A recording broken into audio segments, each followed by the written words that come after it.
बिस्मिल्लाहिर्रहमानिर्रहीम। हुर बिन यजीद कौन थे? जब इमाम अली मकाम मौला हुसैन रज़ी अल्लाह ताला अन्हो आप जब मक्का से कूफा के लिए सफ़र के लिए आप रवाना हुए, तो जब आप रास्ते में पहुँचे ना, तो इब्ने ज़ियाद ने वहाँ के कादसिया के हुक्मरान को, सरदार को हुक्म दिया कि तुम हुसैन का रास्ता रोकने के लिए एक लश्कर भेजो।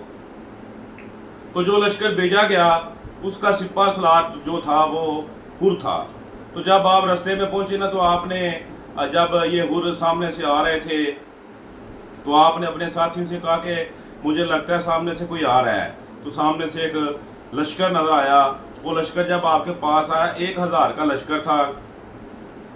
तो हुर ने कहा कि मुझे इब्ने ज़ियाद ने भेजा है कि मैं आपका रास्ता रोकूं और आपको इब्ने ज़ियाद तक पहुंचाने की ड्यूटी है, आपके साथ लड़ाई करने के लिए मैं नहीं आया। तो थोड़ी ही देर बाद जो है ना, नमाज का वक़्त हो गया। तो जब अजान हुई तो सारा जो हुर बिन यजीद की सारी फौज ने इमाम हुसैन के पीछे नमाज पढ़ी। तो इमाम ने कहा कि एक तरफ तो हमसे लड़ाई करते हो, तो दूसरी तरफ मेरे पीछे नमाज पढ़ते हो। तो उसने कहा कि हमारी तलवारें तो आपके खिलाफ हैं, हम मजबूर हैं, लेकिन दिल आपके साथ हैं। पूरी हलक में, पूरी महलूक में आपसे बेहतर इस वक्त में कोई भी नहीं है पूरी दुनिया में। तो जब हुर का लश्कर आया था तो ये थके हुए थे। इमाम अली मकाम के पास बहुत ही वफर मकदार में पानी था। तो आपने हजरत अब्बास से कहा कि गाजी अब्बास से कहा कि इस लश्कर को, हुर को और इसके घोड़ों को भी जो थके हुए हैं उन सबको पानी पिलाओ। तो सारा पानी उनको पिला दिया। सखियों का घराना है, सैयद है। तो 3 नमाजें हुर ने ज़ोहर, असर और मगरब, तुम तीन नमाजें इमाम के साथ पढ़ी। तो जब इमाम चलने लगे ना, तो हुर ने जो है ना इमाम के घोड़े की रकाब पकड़ ली कि मैं आपको जाने नहीं दूंगा, आप इब्ने ज़ियाद के पास चलेंगे। तो इमाम हुसैन ने फरमाया, हुर मैं ये नहीं चाहता कि तेरी माँ तुझको रोए। तो हुर ने कहा कि मैं आपको कुछ भी नहीं कह सकता, मेरी इतनी ताकत नहीं, मेरी औकात नहीं। आपके नाना हज़रत मोहम्मद सल्लल्लाहु अलैहि वसल्लम, आपके वालिद हज़रत अली रज़ी अल्लाह तआला अन्हु मौला कायनात, हज़रत फ़ातिमा जन्नती औरतों की सरदार आपकी वालदा, तो मेरी इतनी औकात नहीं। तो इमाम हुसैन ने देखा कि हुर अहले बैत से मोहब्बत करने वाला है। तो फिर आप चलते गए। जब करबला का मकाम आया तो आपने पूछा ये कौन सी जगह है? तो आपको बताया गया ये करबला है। तो आपने उधर खेमे लगा दिए। तो बीबी ज़ैनब रज़ी अल्लाह तआला अन्हा आपके पास आई।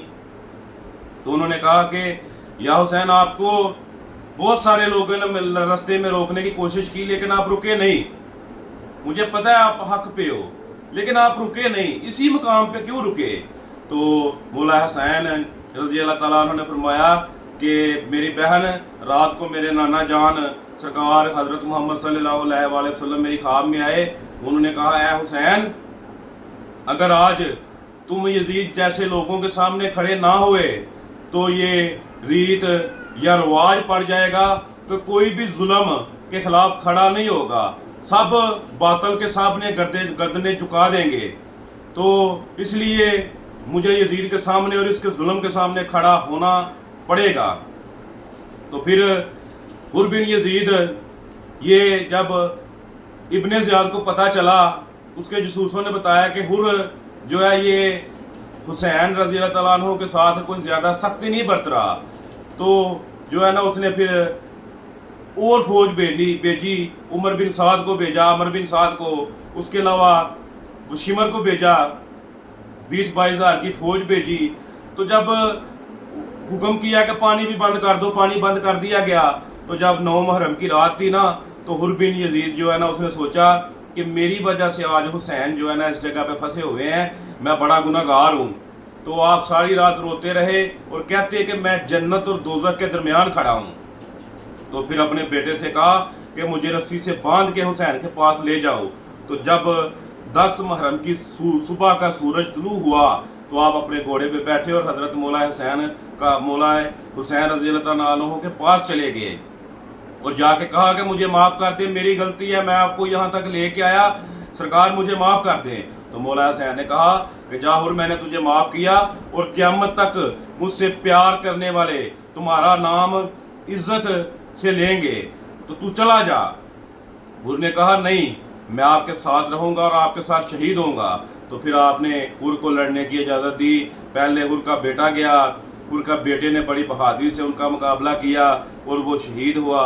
پھر اس کے بعد حر گیا، حر کو بھی جب زخم لگے بہادری سے مقابلہ کیا، حر بھی جو ہے نا زخموں سے چور جب امام حسین کے پاس آئے نا، تو امام حسین ان کی گردن سے خون بہ رہا تھا، امام حسین کے پاس ایک کپڑا تھا رومال، اس سے اس کا خون صاف کیا اور فرمایا کہ تم جانتے ہو یہ رومال جو ہے نا یہ میری والدہ حضرت فاطمہ رضی اللہ تعالیٰ عنہ کے ہاتھوں سے بنا ہوا ہے۔ تو حر نے کہا میری اتنی قسمت کہ جنتی عورتوں کی سردار حضرت فاطمہ کے ہاتھوں سے بنا ہوا رومال جو ہے آپ میرا خون صاف کر رہے ہیں، یہ میری خوش قسمتی ہے۔